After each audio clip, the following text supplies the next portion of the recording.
Good morning and welcome to day 2 of this little mini trip. I woke up very late this morning.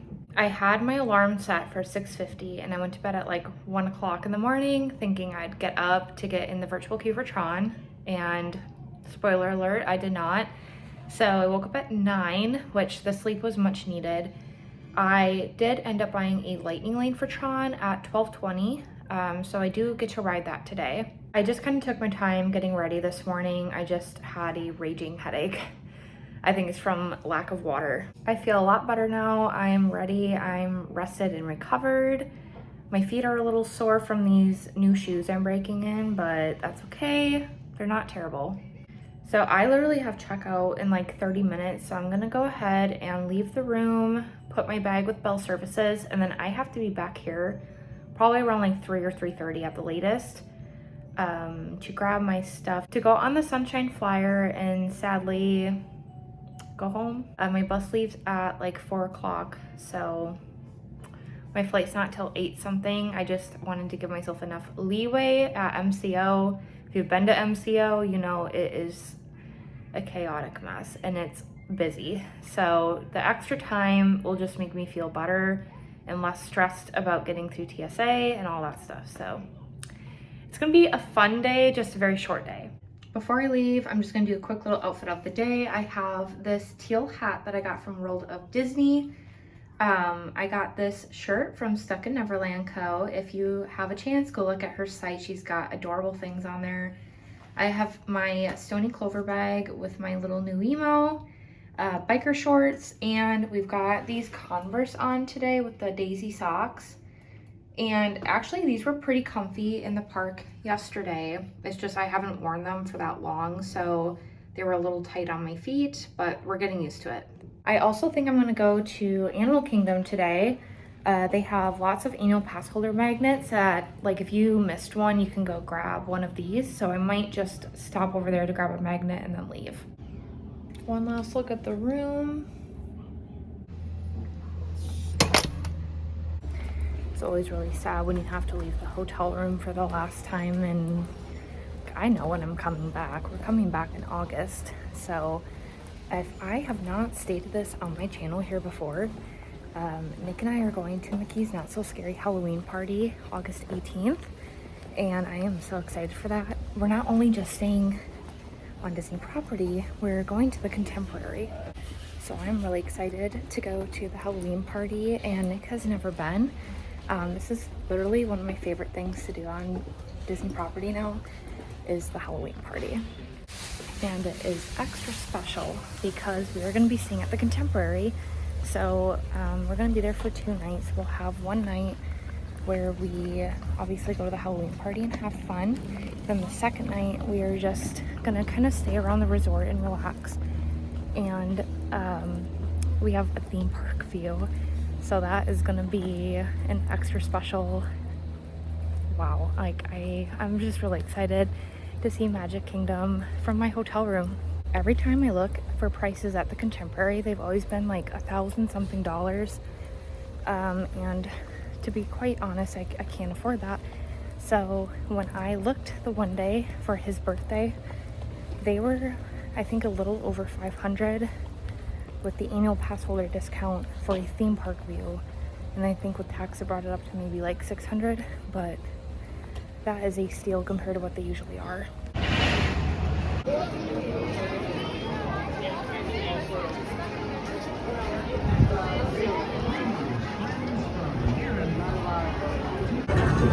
Okay, so we started with the People Mover. Just a nice light ride because I literally have zero food in me when I went on it.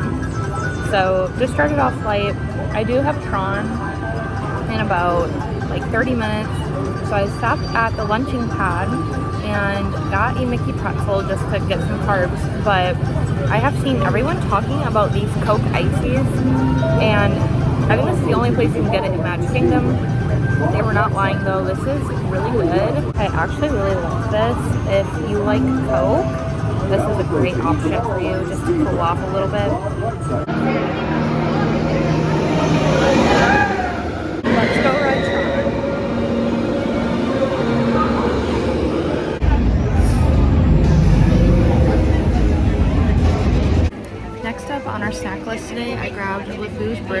I have never had this before either.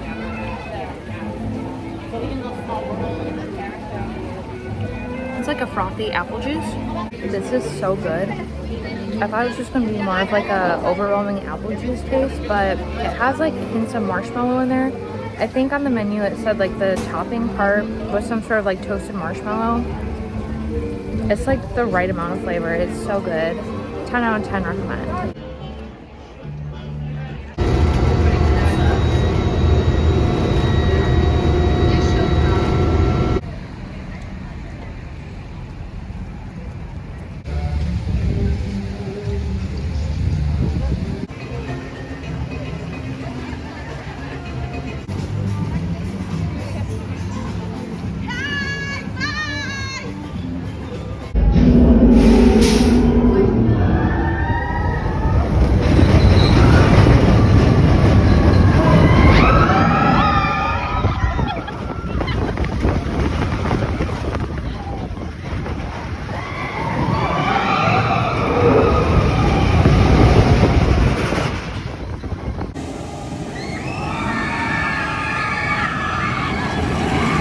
Okay, so as you can see, I hopped over to Animal Kingdom and I came for one reason and one reason only, and that's to get the Annual Passholder magnets that we did not get before.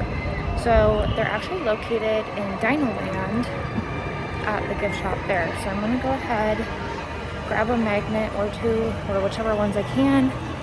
Just rode Everest. That's the one and only ride I'm gonna do here today. And then I gotta head back to the hotel, sadly, to get ready to go on the bus back to the airport.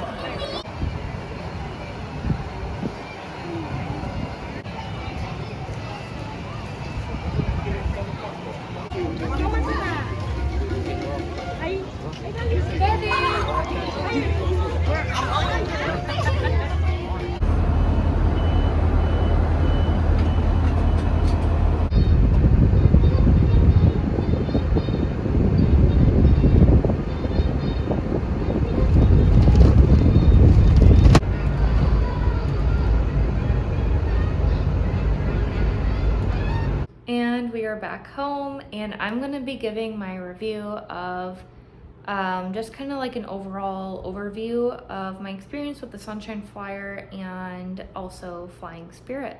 I wanted to give different reviews on different modes of transportation to Disney World. Granted, it's going to be from here in Fort Lauderdale, but it might give you a little more information on what's going to be best for you and your family when you take your trip. I'm going to be basing all of these off of 4 different criteria: affordability, convenience, time, and just the overall. So let's get into it. My plane ticket for Spirit just was a basic plane ticket, nothing fancy. I also did not have a carry-on bag or a checked bag, which they charge you for, so I just took a small personal item because I was only staying there for one night. Now, if you're going there for a longer time, obviously you're gonna have a bigger bag, so take into account as well with this price, you're gonna have to add on an extra like $50 to $100 per bag. So my plane ticket from Fort Lauderdale to Orlando was $118.86. My mode of transportation from the airport was the Sunshine Flyer, and that was $31.95 with tax, or $15 each way. For affordability, I gave this one a 6 out of 10. Next up, we have convenience. Now, some people don't like flying, and for me, I'm totally fine with flying by myself now. But for those of you that aren't great flyers, obviously this is going to be a tough one. It was a bit hard for me to condense all of my stuff into like a tiny little TSA bag. I have certain stuff that I use that I just wasn't able to on this trip, and pushing all of my stuff in this tiny little bag to fit underneath the seat was definitely difficult. Of course, we never know what's going to happen with our flights anymore, so I was very lucky in the sense that like my first flight never got delayed, and then the flight that I had coming back actually got delayed almost 45 minutes. So it was just pushed back a little bit later than I was expecting. But I kind of always planned for the worst. So I had my work laptop with me in case I had to log on the next morning if like my flight got canceled somehow. I think my flight was at like 8:45 at night, and then it got pushed back later than that. So always gotta prepare for the worst, and sometimes flying is not the most convenient, especially if you're flying out of MCO. I actually had like a really bad situation happen. I got to the airport almost 4 hours early, and I ended up going through TSA on the one side of the airport. Now, if you've been to MCO, you know that there's like two different sides. So there's like the one side that you have to go through TSA, and then it has gates whatever number through whatever number. And I believe I was gate 81 to begin with.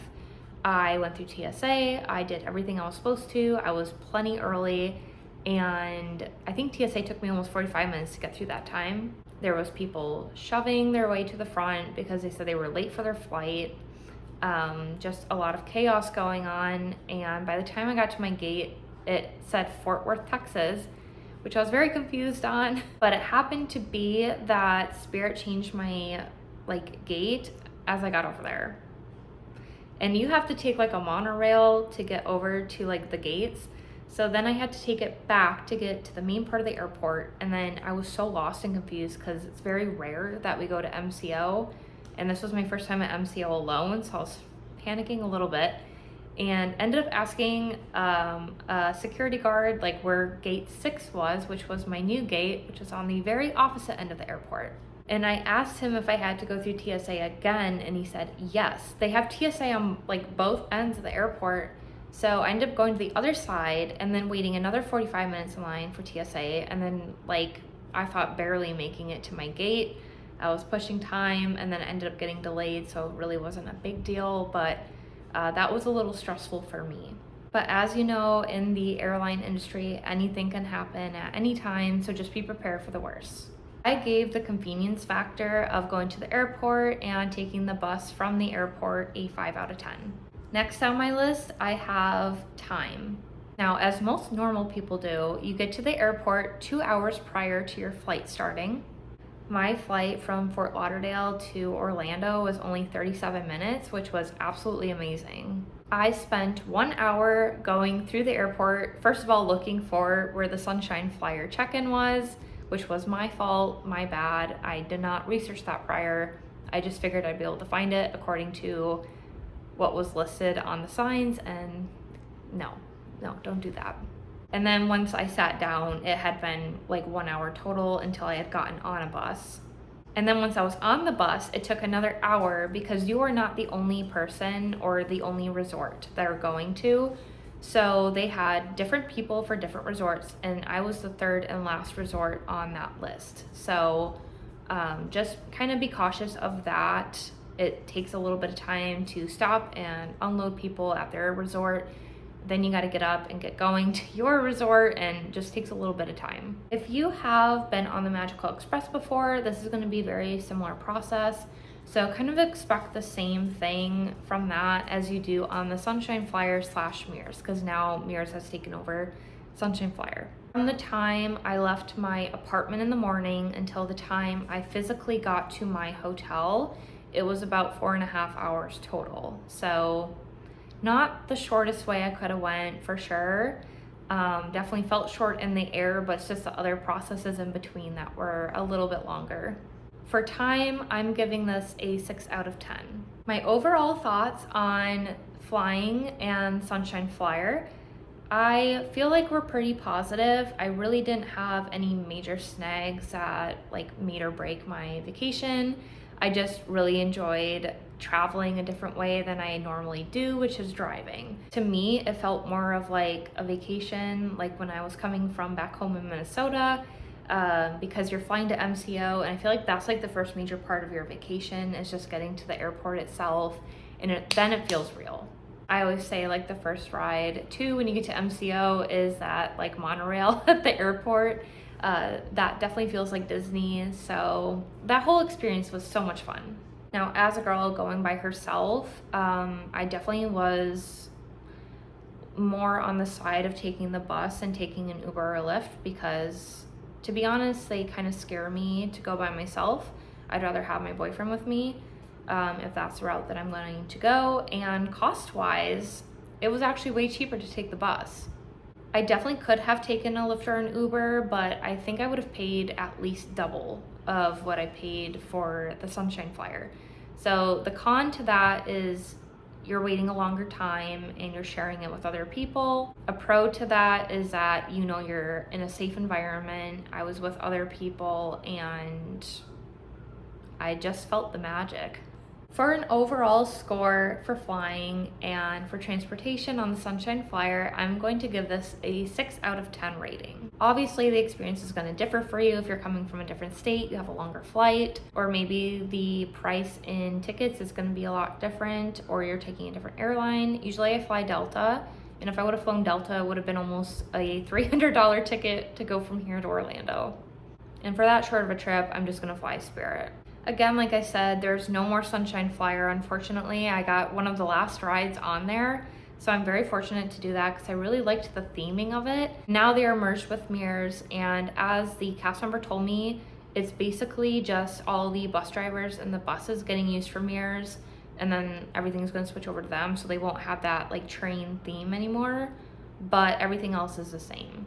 I am going to be taking the Brightline from here in Fort Lauderdale to Orlando in September. It officially opens up in September, and I feel like that's just so crazy to think about because when we first moved here 2 years ago, they were talking about it and we like knew it was happening, but it really didn't seem real at that time. And now that it is, I think that's probably going to be my favorite form of transportation.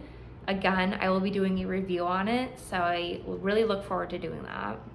So stay tuned for the Brightline review. If you like this video, go ahead and give it a big thumbs up. That would be super helpful. Comment down below if you have any horror stories from the airport, especially at MCO. Make sure to subscribe to my channel for future Disney content. I now have an actual schedule, so I'll be posting a new video every Thursday at 2 p.m. Eastern. Thank you so much for watching. I hope you have a magical rest of your day.